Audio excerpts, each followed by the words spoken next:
Meu nome é Carla e hoje eu vou contar para vocês uma história que ainda me deixa acordada de madrugada, olhando para o teto, tentando entender se tudo o que vivi foi real ou se foi apenas um pesadelo muito elaborado.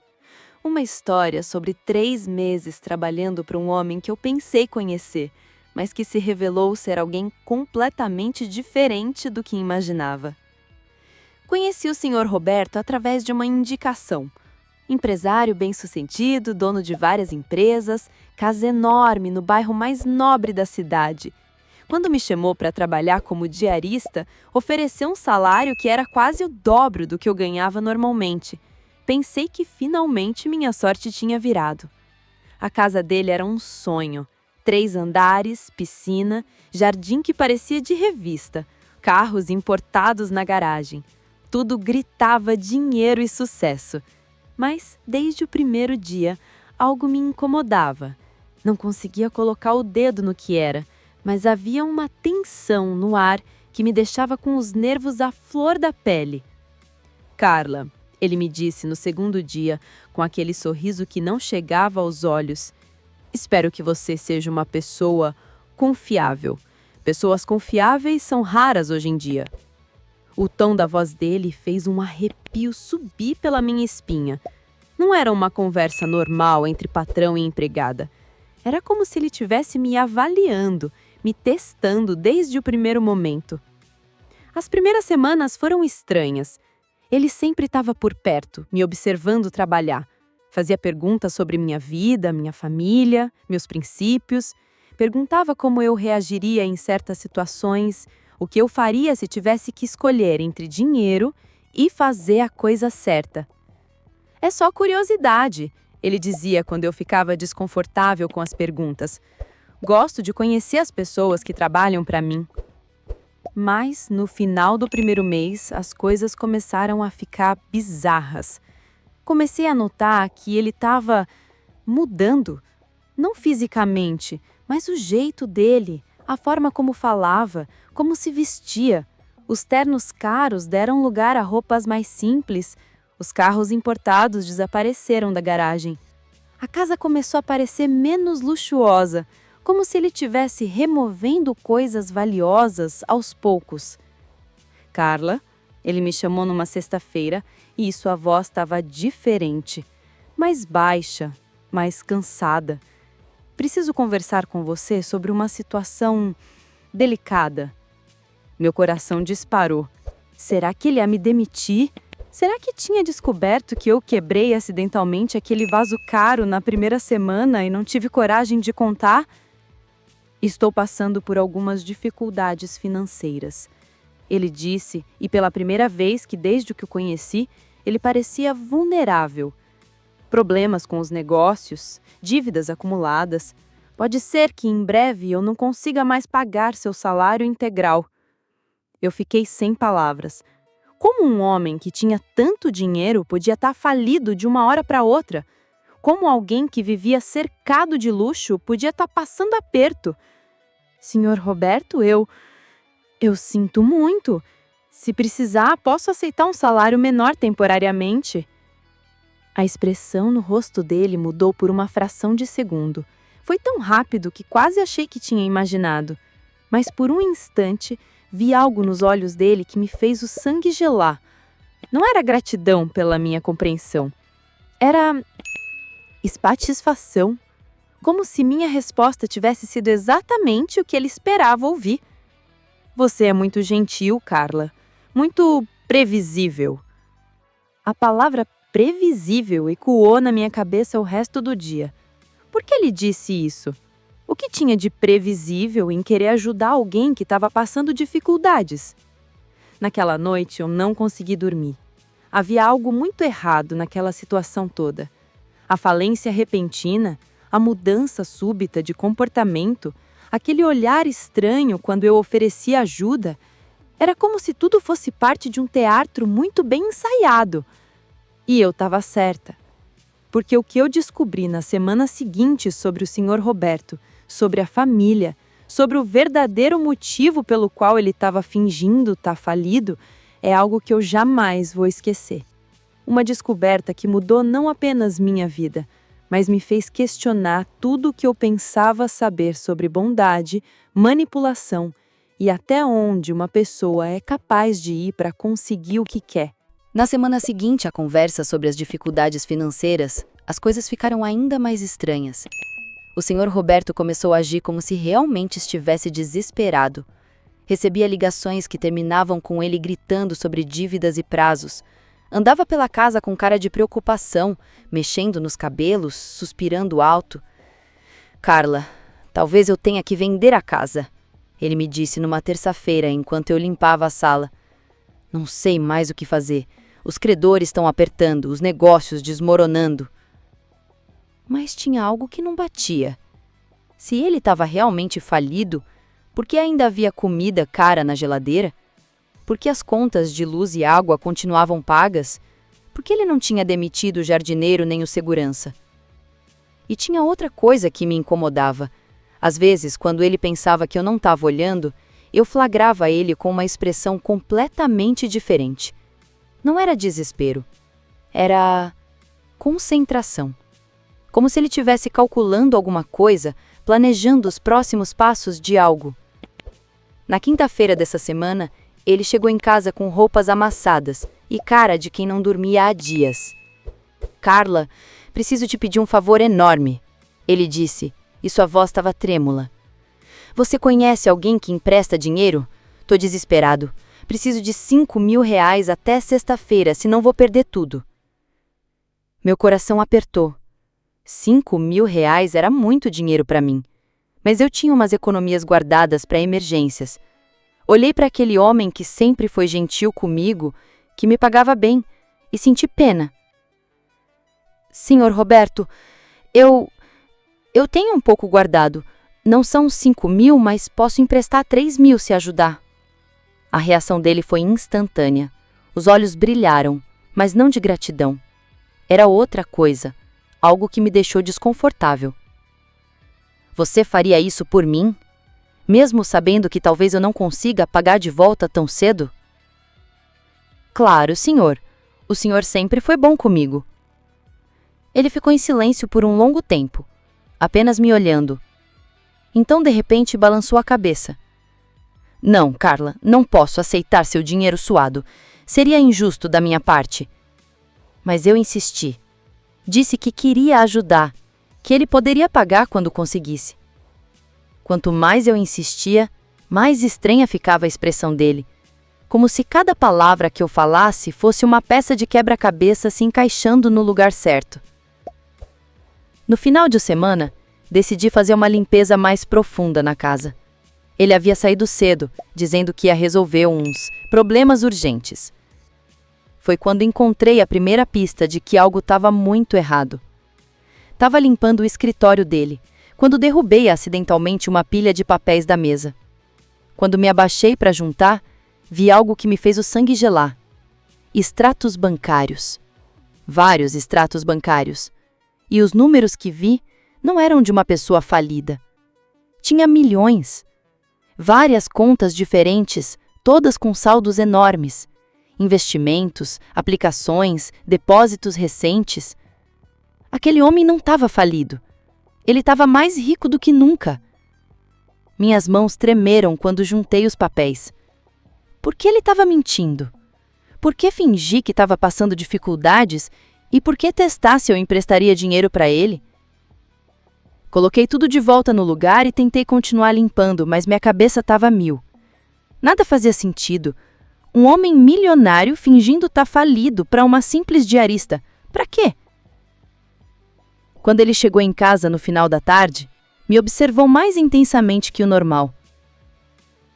"Como foi seu dia, Carla? Conseguiu fazer tudo direitinho?" Tinha algo na forma como ele perguntou que me deu arrepios. Como se ele soubesse que eu tinha descoberto alguma coisa. Como se ele estivesse testando se eu ia contar sobre os papéis. "Foi normal, Sr. Roberto", respondi, tentando manter a voz firme. Ele sorriu, mas não foi um sorriso tranquilizador. "Sabe, Carla, às vezes as pessoas não são o que parecem ser. Às vezes fingimos ser uma coisa para descobrir quem realmente está do nosso lado." Meu estômago embrulhou. Ele sabia. Sabia que eu tinha visto os extratos, sabia que eu tinha descoberto a mentira, mas por que não estava bravo? Porque parecia satisfeito. O que o senhor quer dizer com isso? Nada demais, mas seus olhos me diziam o contrário. É só que pessoas honestas são raras hoje em dia. Pessoas que fazem a coisa certa mesmo quando ninguém está olhando. Naquela noite, fui para casa com a cabeça explodindo. Tinha descoberto que meu patrão estava mentindo sobre estar falido, mas não entendia por quê. E o pior, tinha a sensação de que essa descoberta era apenas o começo de algo muito maior e muito mais perturbador. Porque no dia seguinte, ia descobrir que havia muito mais gente envolvida nessa encenação do que eu imaginava. Segunda-feira chegou e eu estava determinada a fingir que não sabia de nada. Cheguei na casa do Sr. Roberto na hora de sempre, cumprimentei ele normalmente e comecei minha rotina. Mas tinha uma tensão no ar que cortava como uma faca. Carla, ele me chamou logo cedo. Hoje vou receber uma visita muito importante. Uma pessoa que pode resolver todos os meus problemas financeiros. Achei estranho, mas respondi que tudo bem, que eu ficaria discreta. Mas quando a visita importante chegou, quase caí para trás. Era uma mulher elegante, de uns 50 anos, bem vestida, dirigindo um carro de luxo. Se o Sr. Roberto estava falido, como conhecia gente tão rica assim? Eles se reuniram na sala e eu fiquei limpando os cômodos próximos, tentando escutar a conversa sem parecer curiosa. O que eu ouvi me deixou ainda mais confusa. Roberto, você tem certeza de que ela é a pessoa certa? A mulher perguntou em voz baixa. Absoluta.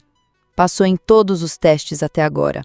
Honesta, leal, disposta a se sacrificar pelos outros, exatamente o que precisamos.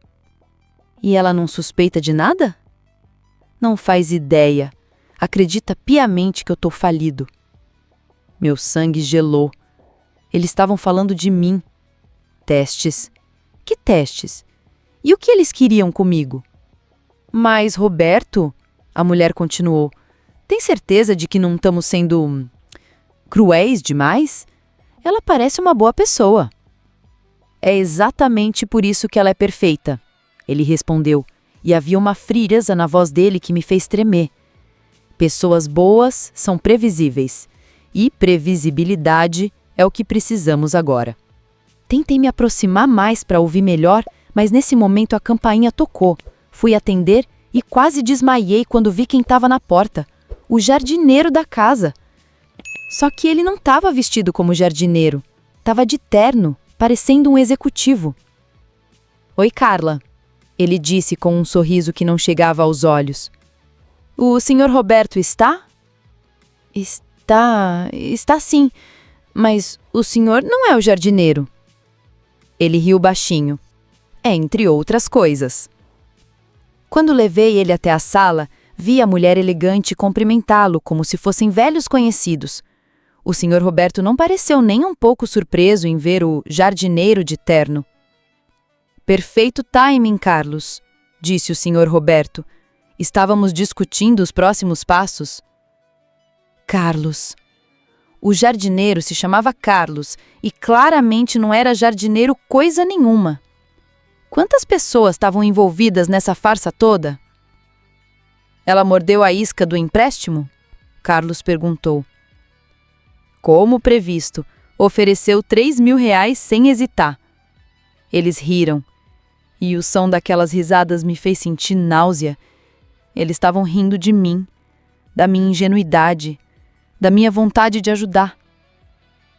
Saí discretamente da sala e fui para a cozinha, mas meu coração estava disparado. O que essa gente queria comigo? Por que montar essa encenação toda? E quantas outras pessoas que eu conhecia ali eram parte dessa farsa? A resposta veio mais rápido do que eu esperava. O segurança da casa, que sempre foi gentil comigo, sempre perguntava sobre a minha família, apareceu na cozinha. Carla, ele disse, e sua voz estava diferente, mais séria, mais profissional. Preciso que você assine uns papéis. Que papéis? Ele colocou uma pasta em cima da mesa da cozinha. Dentro havia documentos que eu não entendia completamente, mas consegui ver algumas palavras: contrato, confidencialidade, teste psicológico, avaliação comportamental. O que é isso? Perguntei, sentindo minhas pernas bambearem. É só uma formalidade, ele disse, mas seus olhos estavam me estudando intensamente. O Sr. Roberto gostou muito do seu trabalho. Quer formalizar algumas coisas. Mas eu não era burra. Aqueles papéis não eram sobre trabalho doméstico. Eram sobre alguma coisa muito mais séria, muito mais elaborada. Eu preciso ler com calma, disse, tentando ganhar tempo. Claro, mas não demore muito. O Sr. Roberto está ansioso para resolver isso logo. Quando ele saiu, me sentei na cadeira da cozinha e tentei entender o que estava acontecendo. Todos que eu conhecia naquela casa estavam envolvidos numa farsa. O jardineiro não era jardineiro, o segurança tinha uma pasta com documentos estranhos sobre mim, havia uma mulher misteriosa discutindo testes que eu havia passado, e o pior, eu tinha a terrível sensação de que ainda não tinha descoberto nem a metade da verdade. Porque naquela tarde, quando decidi investigar mais a fundo, ia encontrar algo no segundo andar da casa que mudaria tudo o que eu pensava saber sobre essa situação. Depois do almoço, quando o Sr. Roberto saiu com a mulher misteriosa e o falso jardineiro, decidi que era hora de investigar. Não podia mais fingir que não sabia que algo muito estranho estava acontecendo. Minha vida estava sendo manipulada por pessoas que eu nem sabia quem eram de verdade. Comecei pelo escritório. Desta vez não foi acidente. Procurei deliberadamente por mais pistas. Encontrei uma gaveta trancada, mas a chave estava escondida atrás de um porta-retratos. Dentro havia pastas com nomes de mulheres que eu não conhecia. E no meio de todas elas, uma pasta com o meu nome. Minhas mãos tremeram quando abri. Havia fotos minhas, muitas fotos. Fotos de mim trabalhando, de mim na rua, de mim na minha casa. Alguém estava me seguindo há meses, muito antes de eu ser contratada para trabalhar ali. Mas o que mais me chocou foram os relatórios. Páginas e páginas sobre minha personalidade, meus hábitos, minhas reações em diferentes situações. Era como se eu fosse um rato de laboratório sendo estudado. Sujeito apresenta alta tendência à empatia, lia um dos relatórios. Disposta a sacrifícios pessoais pelo bem-estar alheio. Reagiu conforme esperado ao teste de solidariedade financeira. Candidata ideal para a fase 2. Fase 2? Que diabos era a fase 2? Continuei lendo e encontrei algo ainda mais perturbador. Havia outras pastas com nomes de mulheres, todas com a palavra reprovada, carimbada em vermelho. Ana, Beatriz, Fernanda, Júlia, mulheres que aparentemente haviam sido testadas antes de mim e falharam em alguma coisa. O que aconteceu com essas mulheres? Por que foram reprovadas? E o que significava eu ter sido aprovada? Foi quando eu escutei passos no andar de cima. Estranho, porque eu tinha certeza que estava sozinha na casa. Guardei rapidamente os papéis e subi as escadas, tentando descobrir de onde vinha o barulho. O segundo andar da casa sempre foi uma área restrita para mim. O Sr. Roberto disse que eram quartos de hóspedes que ele não usava. Mas seguindo o som dos passos, cheguei até uma porta que estava entreaberta. Espiei por dentro e quase gritei de susto. Havia uma senhora idosa sentada numa cadeira de rodas, olhando pela janela. Ela estava tão imóvel que, por um momento, pensei que fosse uma boneca ou manequim. "Quem está aí?" Ela disse com voz fraca, sem se virar. Meu coração quase parou. Havia outra pessoa morando naquela casa. Uma pessoa que o Sr. Roberto nunca mencionou, nunca apresentou. Eu sou a Carla, a diarista. Ela virou a cadeira devagar e me encarou. Seus olhos estavam cheios de lágrimas. "Ah, você deve ser a nova candidata. O meu filho não te contou sobre mim, contou?" "Não, senhora. Eu nem sabia que a senhora morava aqui.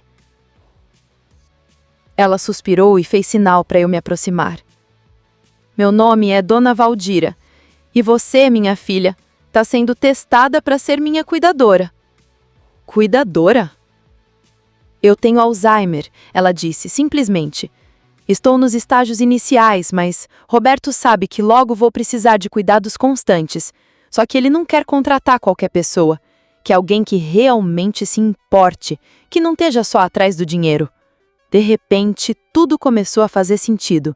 Os testes, a encenação da falência, a avaliação do meu caráter. Ele não estava procurando uma diarista, estava procurando alguém para cuidar de sua mãe. Por isso ele fingiu que estava falido. Para ver se você seria capaz de ajudar mesmo que isso significasse sacrifício pessoal, ela confirmou. As outras candidatas, quando ele testou a honestidade delas, algumas roubaram. Quando testou a compaixão, algumas foram indiferentes. Quando testou a lealdade, algumas o abandonaram na primeira dificuldade. E eu? Você ofereceu o seu próprio dinheiro para ajudar alguém que achava que estava passando necessidade. Você se importou. Mas havia algo na voz dela que me preocupou. Uma hesitação, um medo. Dona Valdira, a senhora parece assustada. Por quê? Ela olhou para a porta como se tivesse medo de alguém estar escutando. Porque tem algo sobre esse teste que Roberto não te contou ainda. Algo sobre as condições para aceitar cuidar de mim. Que condições? Se você aceitar ser minha cuidadora, você nunca mais poderá sair daqui. Nunca mais poderá ver sua família. Roberto acredita que só assim pode ter certeza que você não vai me abandonar quando eu piorar. Meu sangue gelou. Prisão. Ele estava me oferecendo uma prisão dourada em troca de cuidar de sua mãe. E se eu recusar? Dona Valdira me olhou com uma tristeza que me partiu o coração.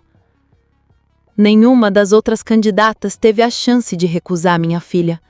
Quando eles testaram na reprovação, elas simplesmente desapareceram. As palavras de Dona Valdira ecoaram na minha cabeça como um sino de alarme. Desapareceram? O que ela queria dizer com isso? Senhora, quando a senhora diz que elas desapareceram? Comecei, mas ela fez um gesto para eu ficar quieta. Ele está voltando, sussurrou, apontando para a janela onde se via o carro do Sr. Roberto entrando na garagem.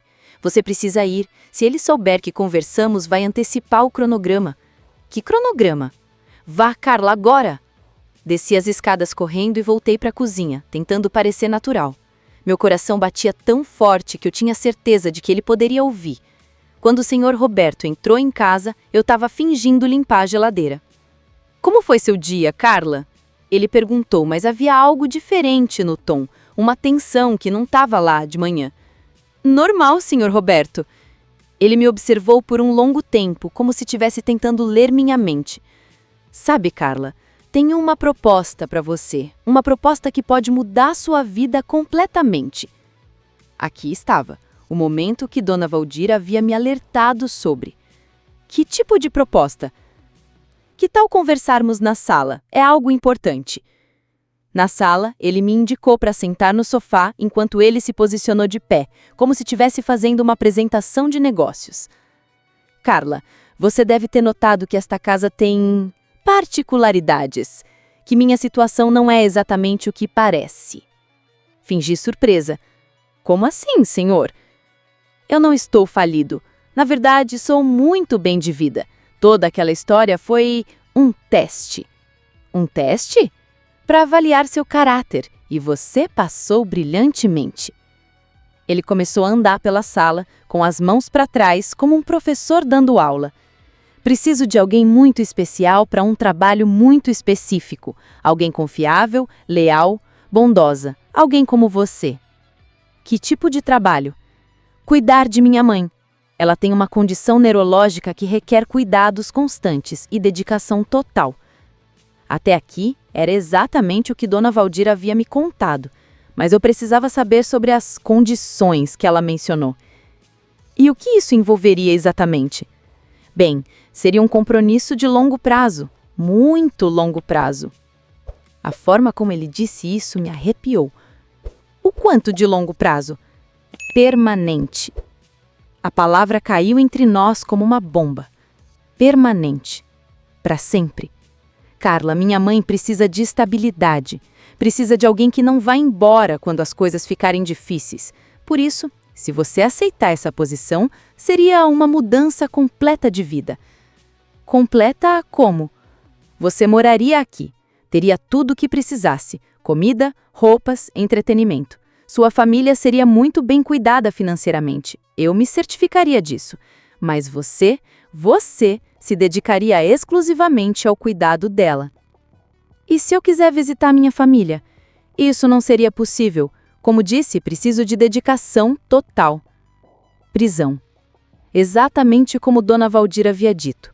Uma prisão dourada, mas ainda assim uma prisão. E se eu recusar? A expressão dele mudou sutilmente. O sorriso continua lá, mas os olhos ficaram frios como gelo. Por que você recusaria? É uma oportunidade incrível. Sua família nunca mais passaria necessidade. Ele não respondeu minha pergunta. Em vez disso, desviou o assunto, o que me deixou ainda mais nervosa. Preciso pensar. Claro, mas não demore muito. Minha mãe precisa de cuidados urgentes. Naquela noite, fui para casa com a cabeça explodindo. Liguei para minha irmã e perguntei se ela tinha notado algo estranho, ultimamente, se alguém havia perguntado sobre mim ou nossa família. Agora que você falou, tem um homem que apareceu aqui ontem perguntando sobre você. Disse que era de uma empresa de pesquisa. Fez várias perguntas sobre a nossa situação financeira, sobre quantas pessoas moravam aqui. Meu sangue gelou. Eles já estavam investigando minha família. Já estavam montando o plano para cuidar deles financeiramente enquanto me mantinham prisioneira. Mana, se acontecer alguma coisa comigo, se eu desaparecer ou algo assim, procura a polícia, tá bem? Carla, você tá me assustando. O que tá acontecendo? Antes que eu pudesse responder, escutei um barulho do lado de fora. Fui até a janela e vi um carro preto parado em frente à minha casa, o mesmo carro que eu tinha visto várias vezes na casa do Sr. Roberto. Eles já estavam me vigiando. Mesmo na minha própria casa, mesmo na minha própria vida, eu não estava segura. E foi nesse momento que eu entendi que não tinha escolha. Se eu recusasse a proposta, algo terrível aconteceria comigo. Se eu aceitasse, perderia minha liberdade para sempre. Mas havia uma terceira opção que eles não esperavam. Uma opção que descobri no dia seguinte, quando decidi investigar o que realmente havia acontecido com as outras candidatas reprovadas. Na manhã seguinte, cheguei na casa do Sr. Roberto, determinada a descobrir a verdade sobre as outras mulheres. Tinha passado a noite inteira acordada, pensando nas pastas com reprovada carimbado, nas palavras assombradas de Dona Valdira sobre pessoas que desapareceram. O Sr. Roberto não estava em casa. Havia deixado um bilhete dizendo que voltaria à tarde e esperava minha resposta sobre a proposta. Perfeito. Isso me dava tempo para investigar. Voltei ao escritório e peguei as pastas das outras candidatas. Ana Silva, Beatriz Santos, Fernanda Costa, Júlia Almeida. Todas tinham perfis parecidos com o meu. Mulheres trabalhadoras, humildes, com famílias que precisavam de ajuda financeira. Mas havia algo mais nas pastas que eu não tinha notado antes. Endereços, telefones, informações detalhadas sobre suas famílias. Decidi ligar para algumas dessas famílias, fingindo ser uma conhecida. A primeira ligação me deixou com frio na barriga. Alô? Tô procurando a Ana Silva. Ana desapareceu há 6 meses. A voz do outro lado disse com tristeza. Um dia ela saiu para trabalhar e nunca mais voltou.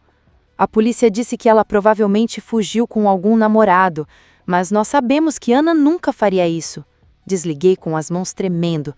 Liguei para a família da Beatriz. Beatriz? Nossa filha morreu em um acidente de carro há 4 meses. Por que tá perguntando? Acidente de carro. Que conveniente. A família da Fernanda me contou que ela havia se mudado para outro estado sem avisar ninguém. A família da Júlia disse que ela tinha arrumado um emprego em outra cidade e perdido o contato. 4 mulheres.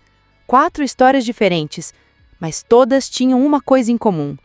Haviam desaparecido da vida das famílias depois de serem reprovadas nos testes do Sr. Roberto. Subi para conversar com Dona Valdira. Precisava entender o que realmente estava acontecendo. Dona Valdira, sussurrei quando entrei no quarto dela, preciso que a senhora me conte a verdade sobre o que acontece com as mulheres que são reprovadas. Ela olhou para a porta, nervosa. Roberto não gosta quando eu falo sobre isso. Ele não está aqui. Por favor, senhora, minha vida pode estar em perigo. Ela suspirou profundamente. Meu filho, ele não é uma má pessoa, Carla, mas está desesperado. Quando descobriu minha doença, algo se quebrou dentro dele. Ele ficou obcecado em encontrar a cuidadora perfeita. E as outras? Quando elas falhavam nos testes, ele achava que elas poderiam contar para outras pessoas sobre os métodos dele, sobre como ele investigava, como ele testava. Então ele a silenciava, permanentemente. As palavras dela confirmaram o meu pior medo. O Sr. Roberto não era apenas um filho preocupado procurando uma cuidadora. Ele era um assassino. E a senhora nunca tentou impedir? Como? Ele controla tudo. Meus medicamentos, minha comida, minhas comunicações. E eu realmente preciso de cuidados. Sem ele eu morreria. Mas, Dona Valdira, isso é loucura. Eu sei, mas não consigo detê-lo. E agora ele escolheu você. Nesse momento, escutamos o barulho do carro na garagem. Ele havia voltado mais cedo. Ele não pode saber que conversamos, Dona Valdira me alertou. Vá! Desci correndo, mas não consegui chegar até a cozinha a tempo. O Sr. Roberto me viu descendo as escadas. Carla, o que você estava fazendo no segundo andar? Eu estava limpando, menti. Ele me olhou com desconfiança. Limpando o quê? Eu não pedi para você limpar lá em cima.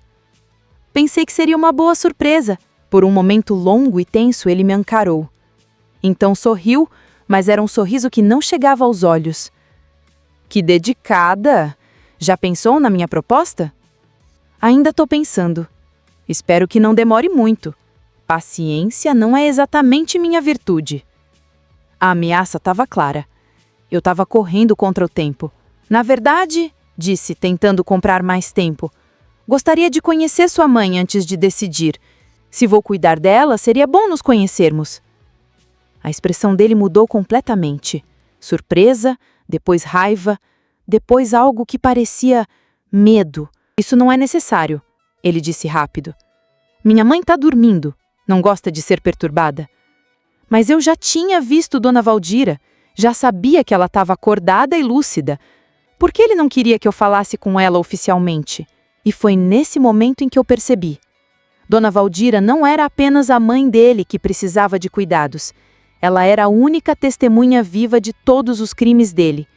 E se ela falasse comigo, se contasse a verdade, todo o plano dele desmoronaria. Ele não estava procurando só uma cuidadora.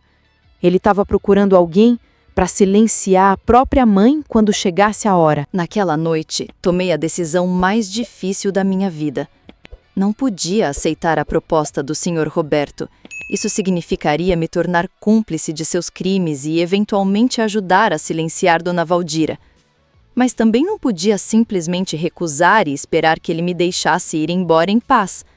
Então, fiz algo que ele jamais esperaria de uma simples diarista. Preparei uma armadilha. Na manhã seguinte, cheguei ao trabalho com um pequeno gravador escondido na roupa. Disse ao Sr. Roberto que havia decidido aceitar a proposta, mas que queria entender todos os detalhes antes de assinar qualquer coisa. Ele ficou eufórico. Finalmente havia encontrado a cuidadora perfeita para sua mãe. Carla, você não vai se arrepender dessa decisão. Ele disse, me levando para o escritório. Vou explicar exatamente como tudo vai funcionar. E explicou. Detalhou como eu seria mantida na casa, como minha família seria cuidada para garantir meu silêncio, como eu nunca mais teria contato com o mundo exterior. Contou sobre as outras candidatas, sobre como foi necessário eliminá-las quando elas se mostraram inadequadas. Tudo gravado. Quando ele terminou de falar, pedi para usar o banheiro. Em vez disso, subi correndo para o quarto de Dona Valdira. Senhora, eu vou tirar a gente daqui, sussurrei. Mas precisa confiar em mim. Ela estava com medo, mas concordou. Ajudei ela a descer as escadas enquanto o Sr. Roberto estava no escritório preparando os contratos. Saímos pela porta dos fundos e caminhamos o mais rápido que Dona Valdira conseguia até a casa vizinha, onde liguei para a polícia. Entreguei a gravação e contei tudo o que havia descoberto sobre as outras mulheres. O que aconteceu depois foi como um filme. A polícia cercou a casa, prendeu o Sr. Roberto e começou a investigação sobre os desaparecimentos das outras candidatas. O falso jardineiro, o segurança, a mulher elegante, todos faziam parte do esquema. Todos foram presos. Descobrimos que o Sr. Roberto não era apenas um filho desesperado. Ele tinha transtornos psicológicos sérios e havia desenvolvido uma obsessão doentia com controle total.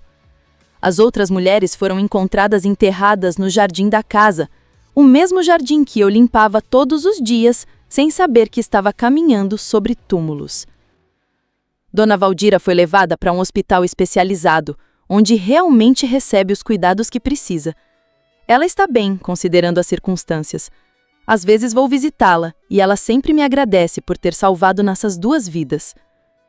Hoje, 3 meses depois, ainda tenho pesadelos. Acordo no meio da madrugada pensando em como cheguei tão perto de me tornar mais uma vítima. Penso nas outras mulheres, Ana, Beatriz, Fernanda, Júlia, e em como elas morreram apenas por serem trabalhadoras honestas procurando uma oportunidade melhor. Mas a verdade é que nem sempre bondade é recompensada com bondade. Às vezes, nossa honestidade e vontade de ajudar são usadas contra nós, por pessoas que veem essas qualidades como fraquezas a serem exploradas. E é por isso que hoje, quando alguém me oferece algo que parece bom demais para ser verdade, eu paro e pergunto: o que essa pessoa realmente quer de mim? Porque aprendi que nem todo teste que fazem conosco é para nos dar algo. Às vezes é para nos tirar tudo, incluindo nossa vida. Se você chegou até aqui, se inscreve no canal e me conta nos comentários. Você já passou por alguma situação onde sentiu que estava sendo testada ou testado? Como reagiu? Porque no próximo vídeo você verá uma história tão inesperada quanto essa. Ativa o sininho para não perder essa continuação. Até logo e fiquem bem!